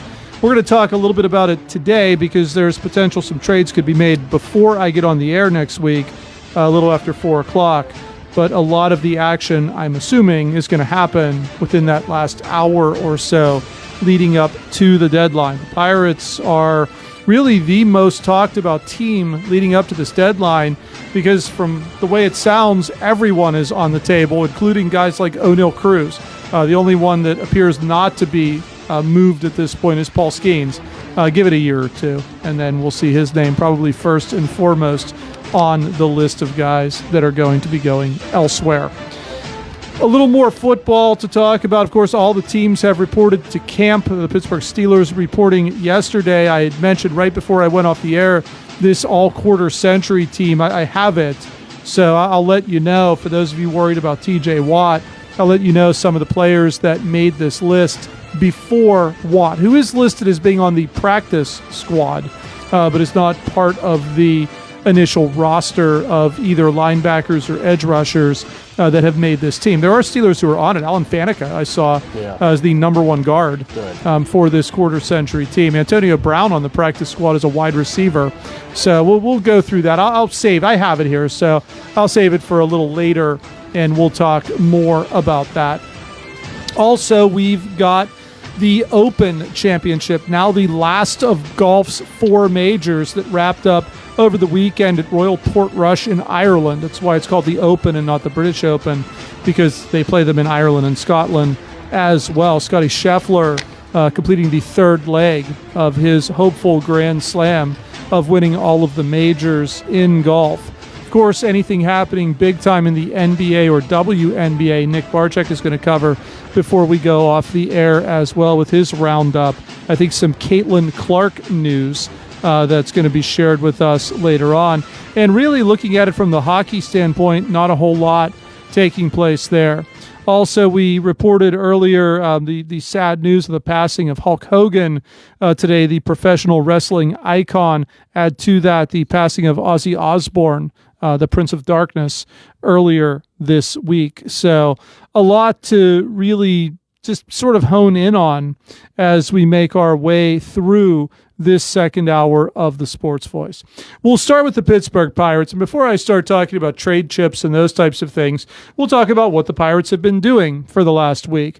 Last week we were talking about the All-Star break and Paul Skeens getting to start in the All-Star game with a 4-8 record, but very well deserved to start. Now the ERA is under 2. He's 5-8 at this point, but just absolutely unheard of that a team could be that bad and have a pitcher that good with an ERA that low, leading Major League Baseball in ERA and a record that far away from being 500. I mean, it's just ridiculous where he is at this point. So the questions, of course, start getting thrown around. Are the Pirates doing enough to put a winning team out there with Paul Skeens? And of course, we all know the answer. If you pay any attention to the Pirates whatsoever, you know the answer is no. So some history that has happened over this past time. The Pirates made history yesterday when they swept the American League's best team after being swept by the American League's worst team the series before. First time in maybe ever that's happened. So definitely some history there for your Pittsburgh Pirates. I don't know, where they are as far as that goes. Is that a record you necessarily want to have? And it's great. You swept the Tigers, and that's the most recent thing. So I guess what everybody's thinking about now is, hey, we just swept the Detroit Tigers. But you start looking at the Chicago White Sox, and honestly, I would look a little more closely at the Chicago White Sox if I were the Pittsburgh Pirates. Are they a bad team? Yes, but they're starting to get their young players up. Kyle Teal is up. Colson Montgomery is up. So a lot of these either picks or trades that they had made, they got Kyle Teal from Boston, but a former first-round pick. They're getting them up in a timely manner. We're still asking for 23-year-old Bubba Chandler. Where is he? I mean, that's part of the problem with the Pittsburgh Pirates. They won't call these guys up because then you can't talk about the future anymore because now the future is up on the Major League roster. And if they struggle, there's no future to talk about. I said that last week when I talked about the draft. This is the absolute person they wanted. This couldn't have fallen better into the lap of the Pittsburgh Pirates. They wanted a high school pitcher. They can bury him in the minors for 4 years. They can consistently refer to him as the future, and they can try to use him to ease everybody's anger when they let Paul Skeens walk away. This is going to be the guy that comes in and takes his place with Chandler and Barco and Harrington and whoever else they're going to try to sell you as being part of this future for the Pittsburgh Pirate team. They also, over the weekend, dipped under 500 for their history. The first time since 1903 that the franchise has been under 500. A lot of that happening within the last couple of decades where the Pirates have been absolutely deplorable, but nothing worse than the tenure of Ben Cherington and Derek Shelton / Donnie Kelly, where they have been near the bottom of the league every single season. And they'll try to tell you, well, you can't win in Major League Baseball unless you have money. But yet you look at the top teams, you got Detroit, you've got Milwaukee, you had Baltimore last year, you had the Arizona Diamondbacks in the World Series a couple of years ago. Those aren't exactly big money teams. I know it helps their argument when the Yankees and Dodgers play for the World Series, but there were a lot of smaller market teams that made the playoffs. The only thing really constant in all of this time is the Pirates will never make the playoffs. The Pirates will always be really bad. Everybody else kind of takes their turn, and that's pretty standard in a league run like this because there is no salary cap. You can literally spend whatever you want to bring in players. Some teams will take a year or two and they'll try to win. The Pirates never do that. And it's interesting, I heard somebody was talking about a conversation that was had, I think it was with Frank Coonelly, who was president of the Pirates several years ago, but talking about Bob Nutting trying to spend a little bit of money back in 13, 14, and 15 when the Pirate team was pretty good. And I know pretty much everyone listening can remember that time because that was really the only time in the 2000s that you had any hope that this team could win anything. And apparently Nutting had said he had thrown some more money out than what he was originally planning on doing. And what did it get him? It got him a couple of games. It got him some play-in games that they lost. It got him one series in 3 years that they lost. But they did make Johnny Cueto drop the ball. Nick Barczyk was responsible for that, by the way. And he said that his profits went down. Now, he still made money, but not the hand over fist money that he normally makes. So he basically decided at that point, why even bother? If I'm going to make less money and not really get anything for it, why would I even waste my time doing it? So we've seen from that point on, no extra investment in players at the trade deadline, in the offseason, through free agency, literally anywhere. And nothing that has been done in recent time has been done for baseball reasons. It's all been done for monetary reasons. And that's the big fear I think that people have coming into this trade deadline. You've got a lot of trade chips out there, starting with first and foremost Mitch Keller, who is garnering a ton of attention and supposedly could command pretty big return. But will the Pirates get that return? Will the Pirates want that return? The Pirates primarily just want to dump the salary, as they want to do with some of these other players. And it makes sense when you talk about guys like Haney and Pham, not necessarily with a guy like Mitch Keller. As I mentioned last week, if they do let Paul Skeens walk in a couple years, who's going to be the ace of the staff? Wouldn't you assume? I mean, they're paying Keller like he is. Wouldn't you assume you at least have Keller there to say, well, we still have Mitch Keller? Or are you going to put all your eggs in the basket of Bubba Chandler and hope that he's able to translate what he's done at AAA and AA into Major League Baseball? There's a lot more questions than answers right now for your Pittsburgh Pirates, but I think that's really where it is. Do they treat this trade deadline like baseball? Like something that needs to be done to improve this team? Sherrington's already talking about next year. That's scary, because that tells me that instead of getting better talent for what he's going to trade, he'll settle for guys that are ready to come up to Major League Baseball and that could be in the lineup next year. And we've seen that happen before. We saw that happen in the Garrett Cole trade. And how did that work out? How long did those guys last? Remember Colin Moran? How was he for the Pittsburgh Pirates? I mean, that's what you're going to get when you settle. And that's really what the Pirates have done over the last decade. They've just settled. They've taken whatever other teams would offer just so they could unload the salary, just so they could unload the money. It's been nothing more than a cash dump for a decade, because apparently Bob Nutting didn't make enough money when he was actually trying to win. Still made money, but not enough. And that tells you right there, there's a major problem within Major League Baseball. And I saw the puppet on TV, Rob Manfred, last week talking about how it's just impossible that the Pirates could be this bad for this long, that there's something wrong. Yet you think you've set up the system that allows them to lose and still make money. And that's pretty much what happens. And all that money just gets funneled back into the franchise, which now is worth over $2 billion. So that's where it all goes. And that's the big fear coming in. The Pirates aren't playing well. It's great that they swept the Detroit Tigers, but they're not playing. They're 19 and a half games out of first place.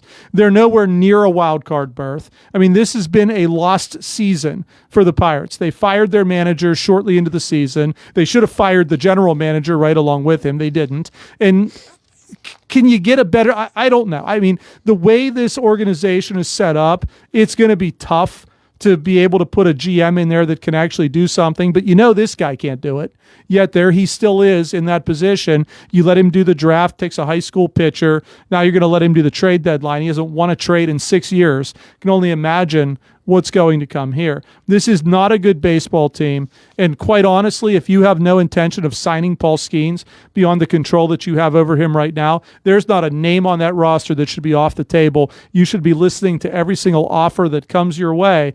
And if you think you can get better, younger, talented players, because you certainly can't draft them, Ben Cherington, maybe you can get them from another team that actually knows what they're doing at the draft.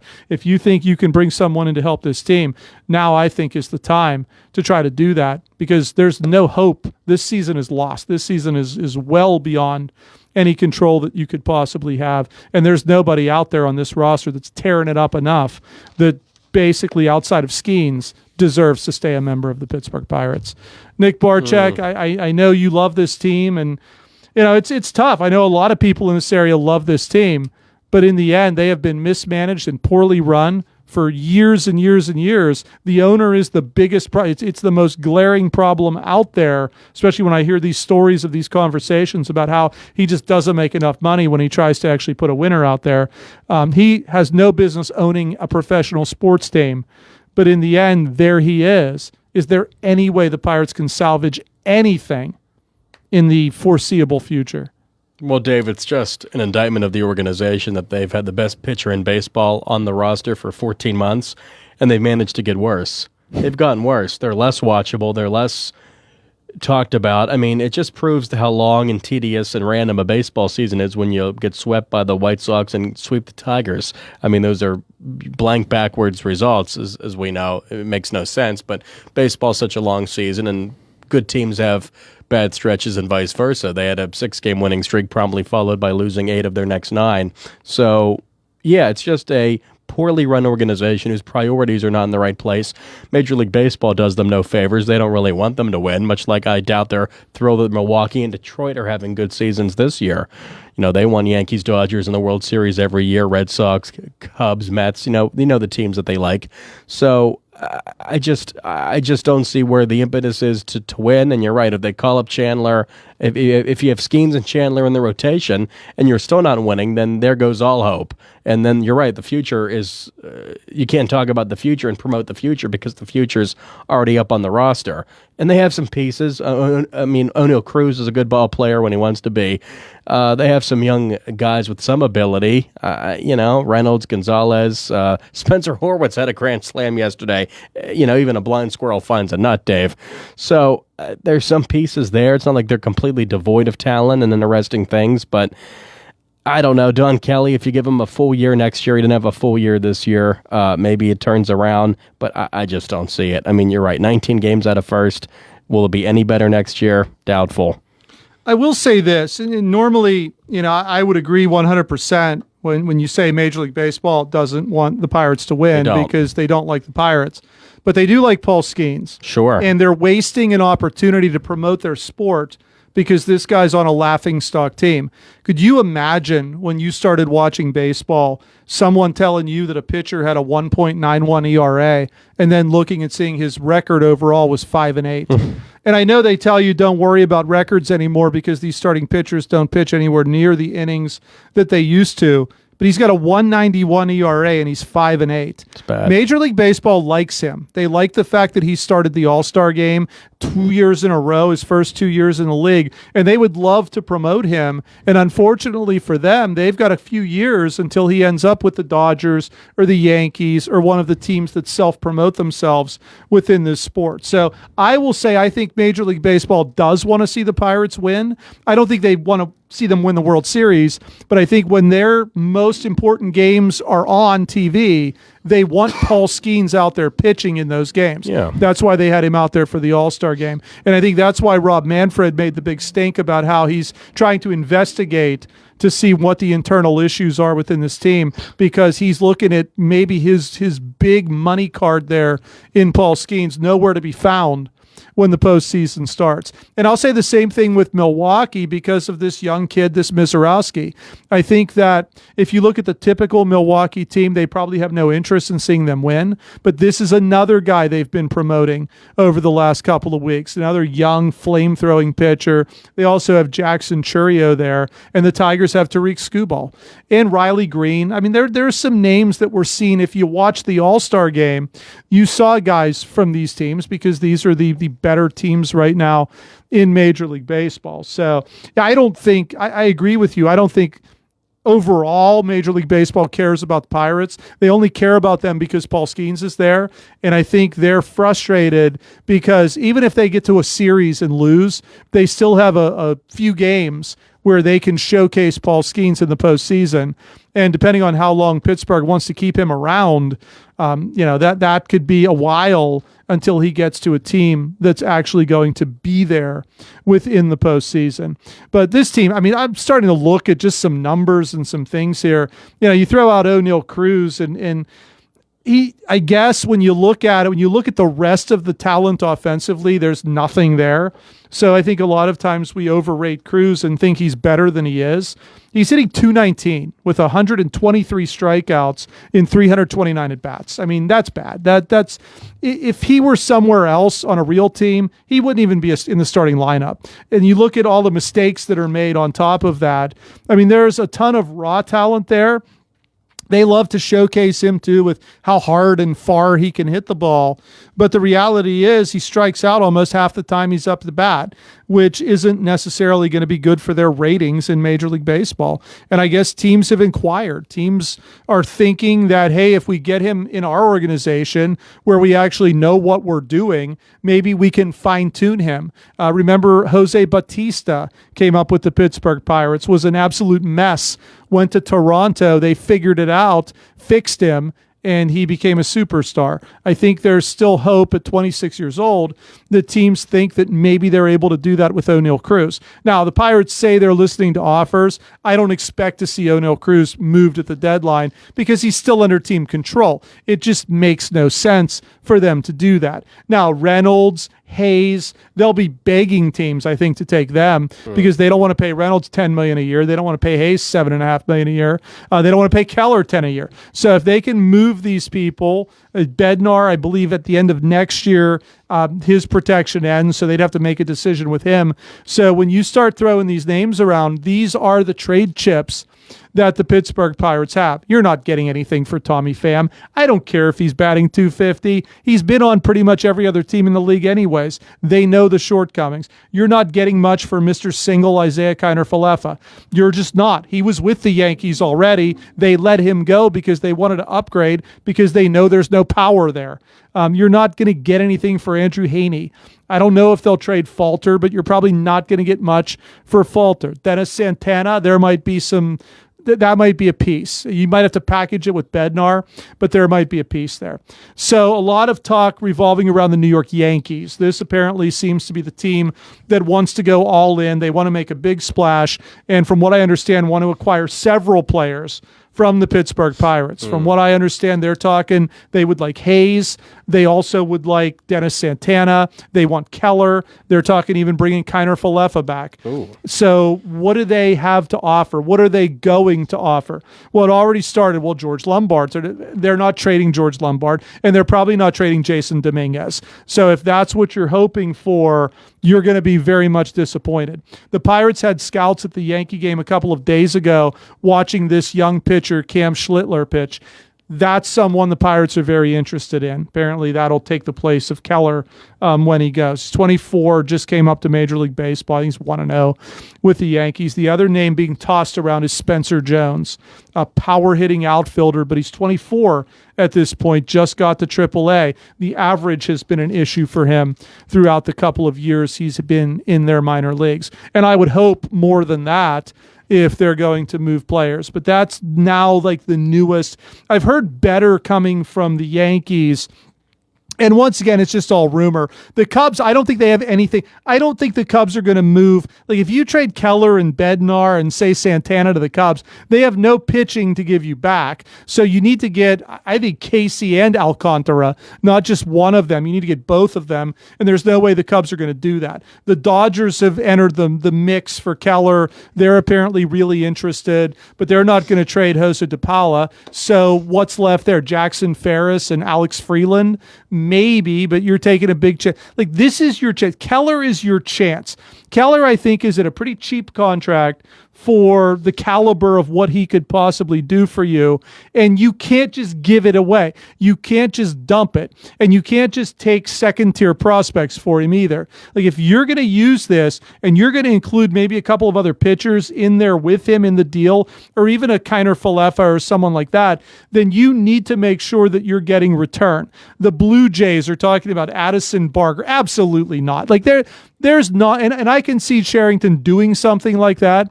I guess the Red Sox are interested. So there are a ton of teams that are interested in a lot of these players that are out there for the Pirates. I haven't even heard who's interested in O'Neal Cruz at this point. I know there are teams talking about Reynolds. I don't expect that deal to get done. I expect Reynolds to still be a Pirate. I expect Cruz to still be a Pirate when this is all said and done. The names I can see going, Kiner-Falefa for sure, Tommy Pham for sure. Offensively, I doubt anybody else goes. Maybe Ke'Bryan Hayes. We know how bad he wants out of Pittsburgh. They might be able to use him to sweeten a deal here or there. Pitching-wise, I think Keller, Bednar, Santana are definites. I think Falter's a wild card in there as well. But in the end, Nick, it's not about who they trade. It's about what they get back in return. Doesn't matter who they trade. They're bad with these guys. But they've got to get something back in return that is going to be of a value to the point where it's going to help to turn the tide on something. There's not enough young talent in the minors to come up and change anything. They need to pretty much bring it in. And once again, why I would never have kept Ben Cherington around. Every trade he has executed in his tenure, he has lost. So to put a lot of faith in him right now is pretty much hopeless at this point. I mean, is there really should anyone be untouchable on this team, I guess, at this point? No, I don't think so. And, I would just sell everyone I could because this season is lost. I think the next few seasons are lost. And, the Yankees are in a position to win now, so they want that big haul for the Pirates or any team they can get. So, I would sell everyone. What's the difference at this point? I mean, you mentioned off the air that the big attendance figures this year were obviously opening day and then bobblehead games. So fans have clearly checked out from this team. Might as well sell the farm. Sell everyone you can and get prospects, Dave, because the Pittsburgh Pirates are built on prospects. They're built on next year. They're built on a future that never arrives. So why not keep the cycle going?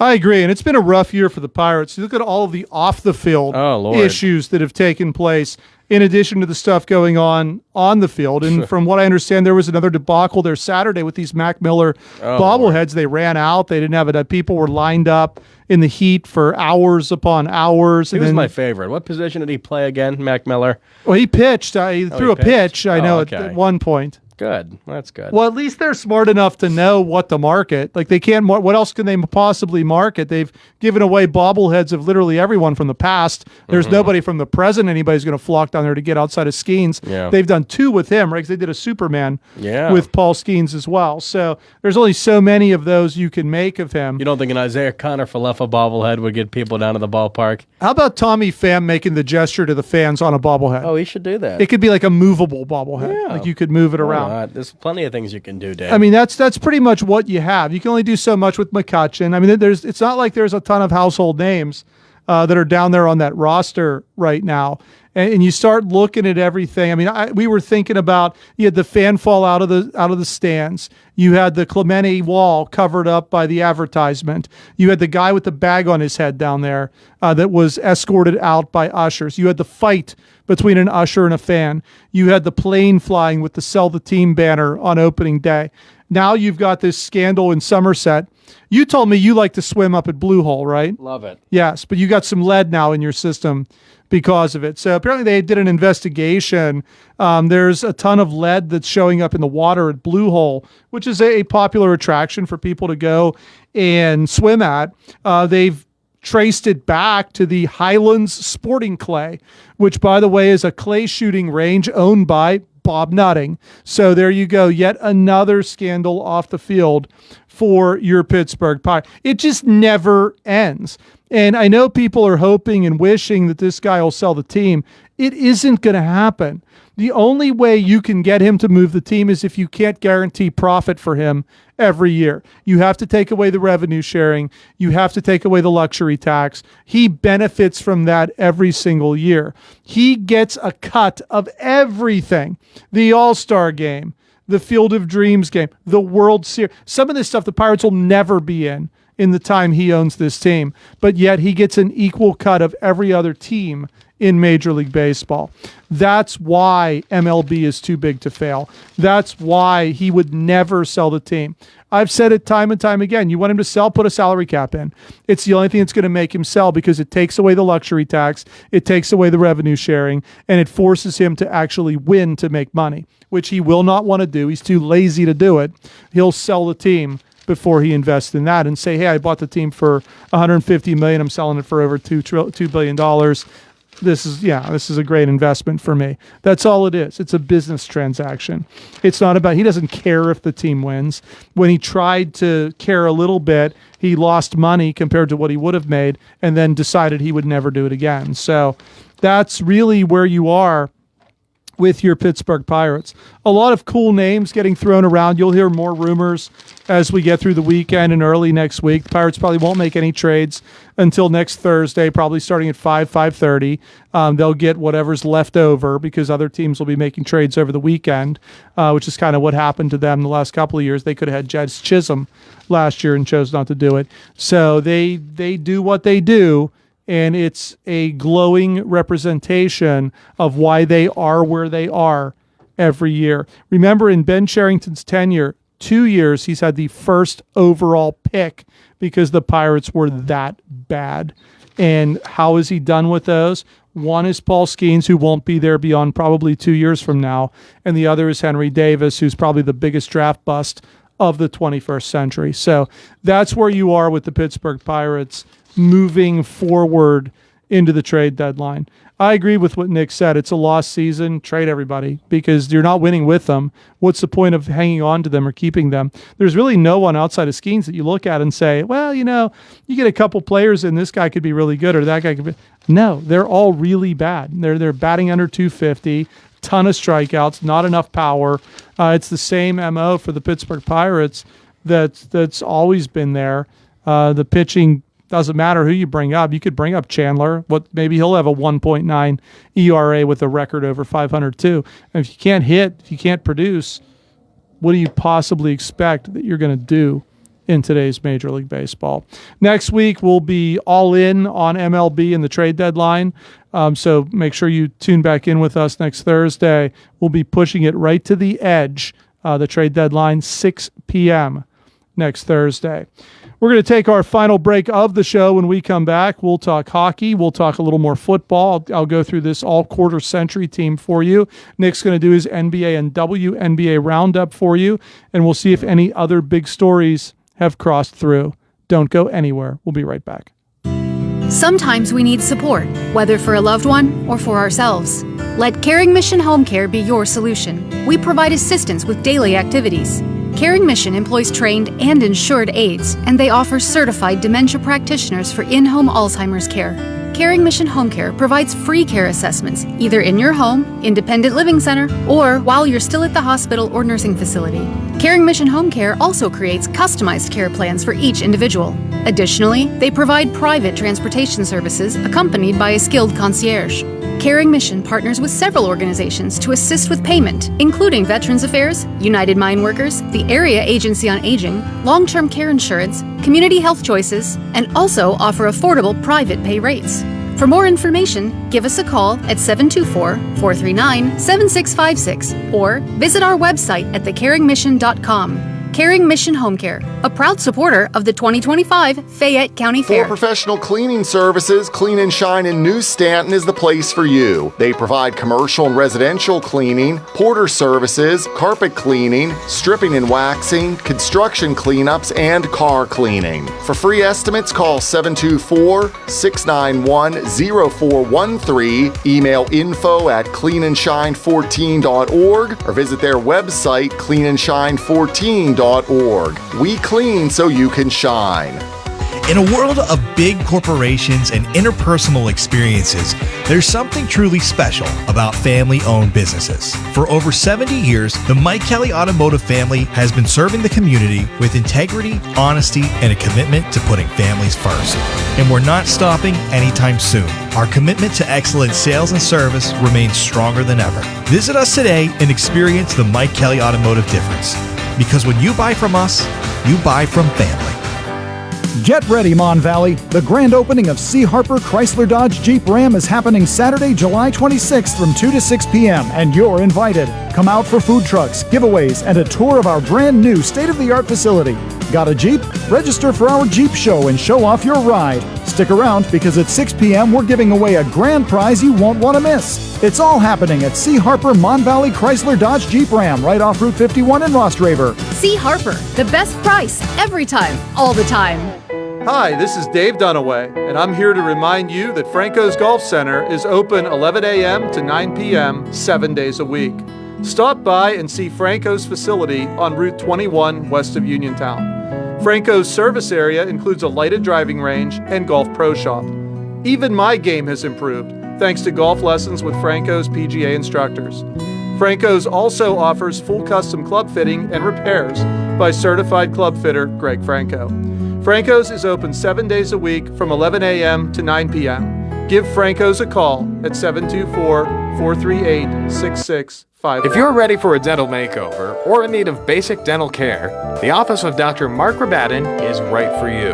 Dr. Rabatin uses the latest advancement in the industry to achieve comprehensive care that will preserve your smile for years to come by providing general dentistry services. Call today to schedule your appointment at their modern office, located in the Fayette Business Park, 724-437-4991, for the fine art of dentistry. When you are looking to make some extra cash for your aluminum cans, visit Cherokee Recycling, where aluminum can is king. Cherokee Recycling is open Monday through Friday 9 till 5 and Saturdays 8 till 12 noon, closed Sundays and holidays. Give Marcus or Rags a call today at 724-439-3228 for Cherokee Recycling, where recycling makes the most sense.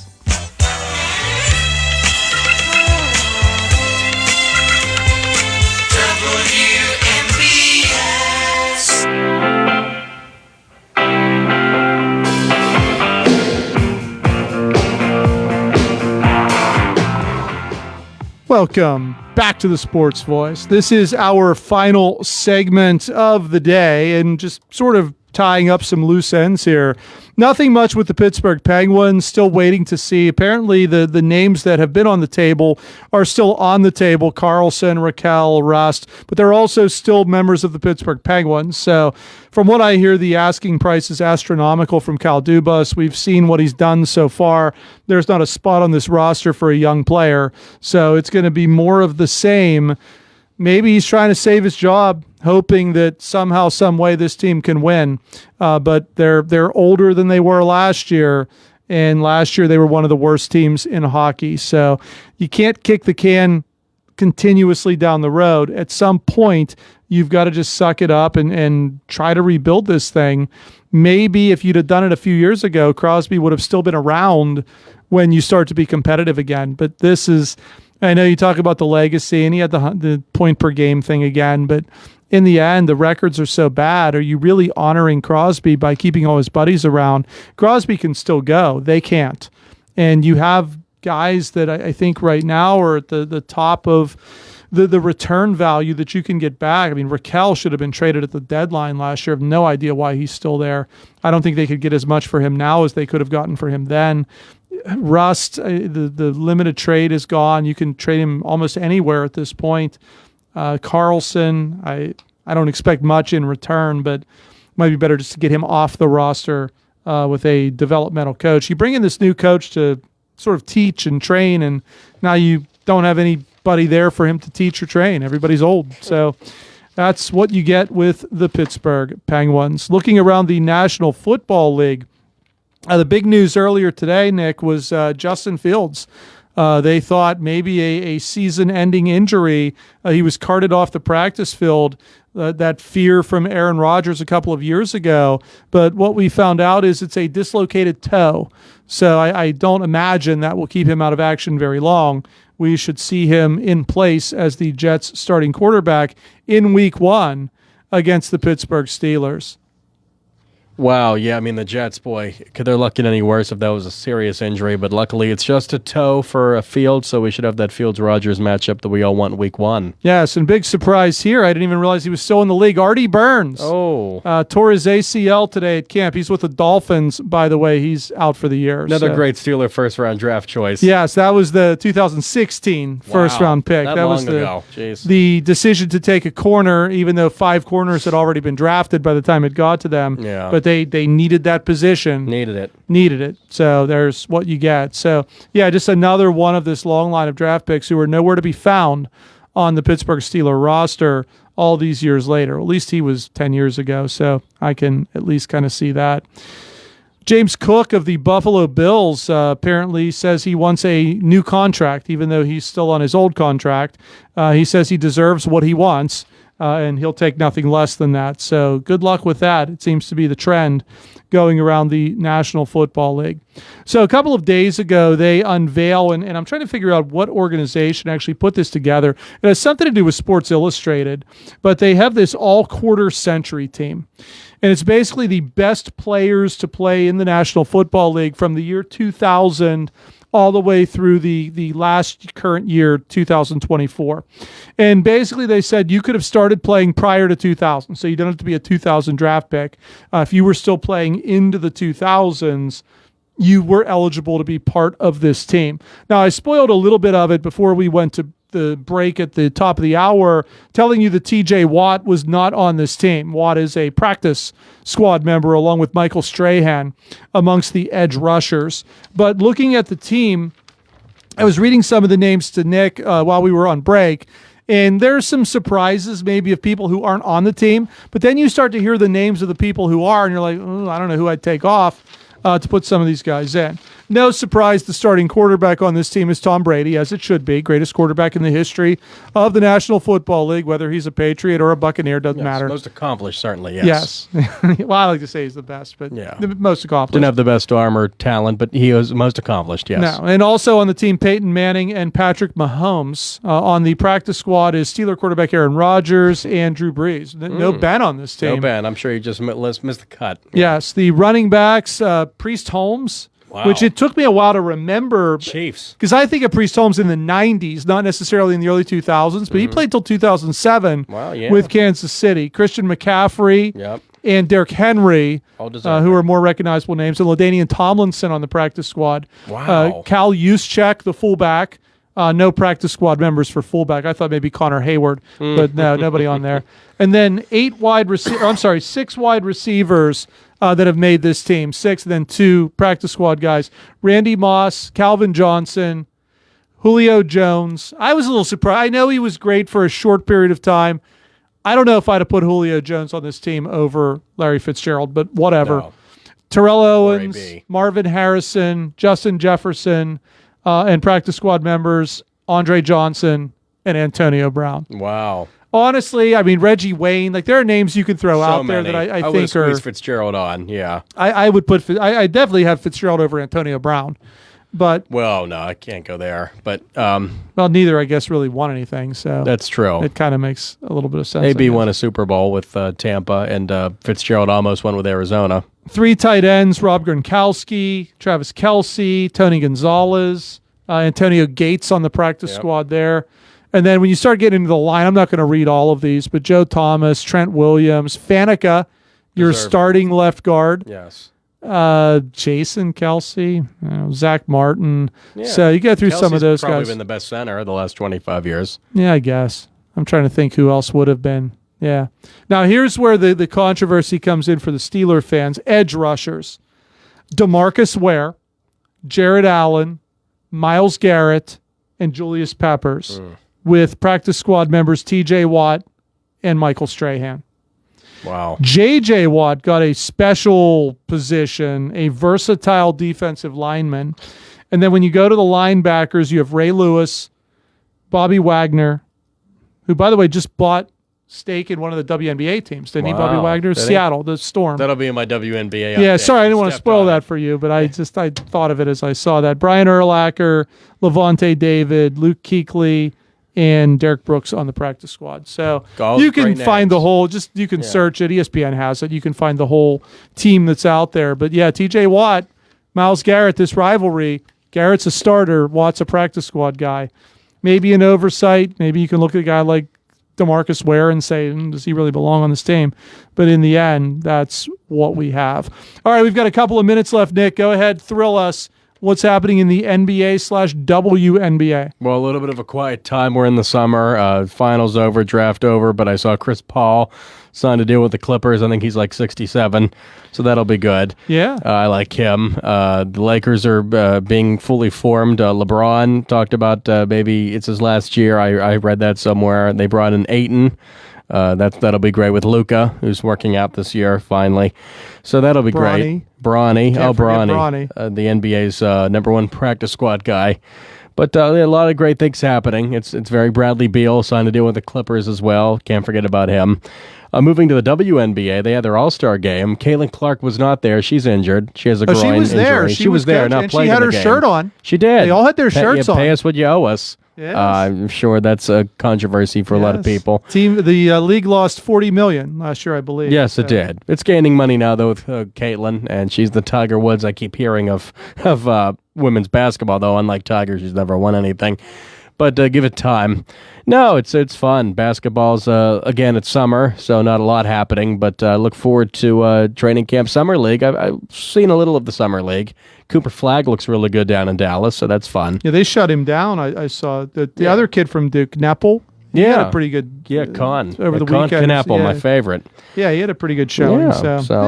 Come back for more later on in the summer. A lot of excitement getting ready to begin in the NBA, and of course the WNBA just getting through their All-Star break. That is all the time we have for this week's edition of the Sports Voice.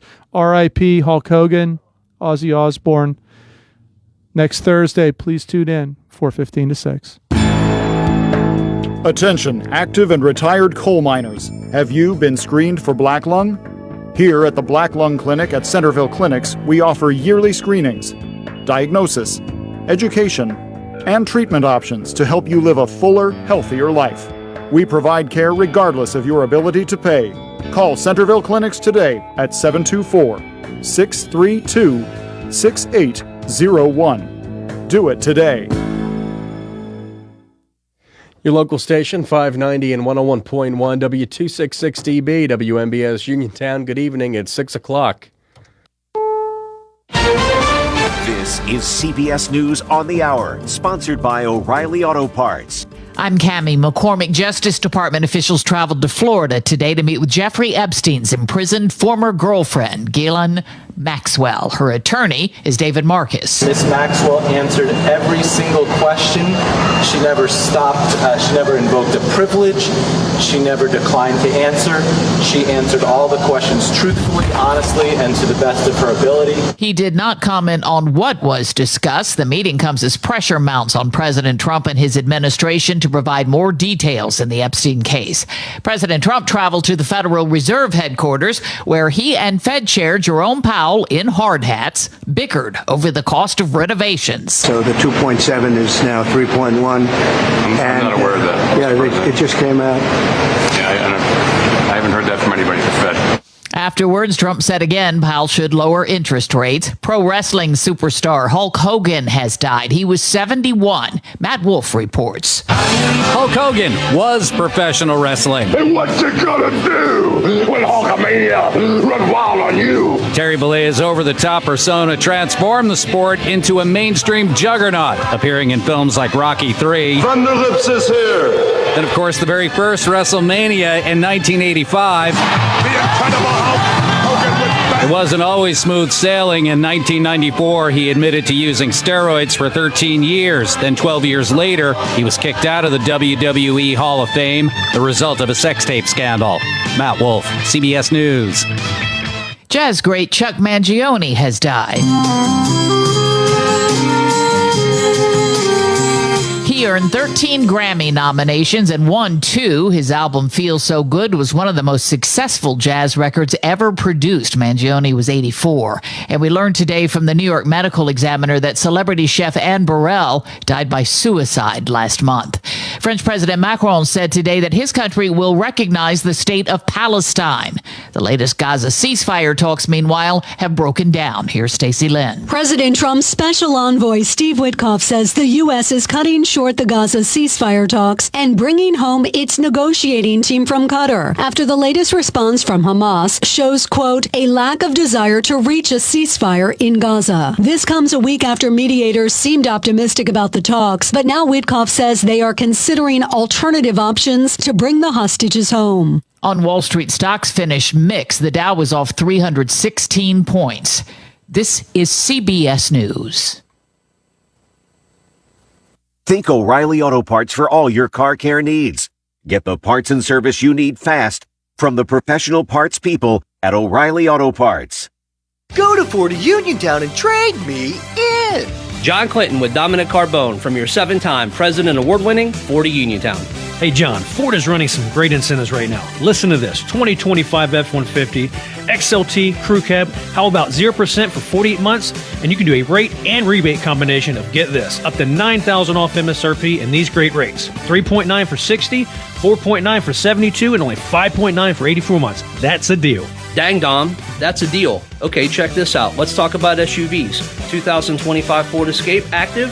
Let's take up to $5,000 off MSRP, or Ford's offering 0% financing for 48 months. Now, John, you know we're going to talk about our pre-owned. We have 60 and ready to roll. Most are certified with factory warranty, and we have fresh trades arriving daily. Just a reminder, we offer mobile service and online maintenance appointments and are very popular pickup and delivery service. Your car knows, shouldn't you? That's Ford of Uniontown on the hill across from Applebee's, or check us out at FordofUniontown.com. Officials in Oregon have issued a warning for businesses following complaints that managers have threatened to call ICE on immigrant workers. Heather Roberts reports. Oregon's Bureau of Labor and Industries has logged numerous recent complaints from workers who say their boss threatened to call immigration officials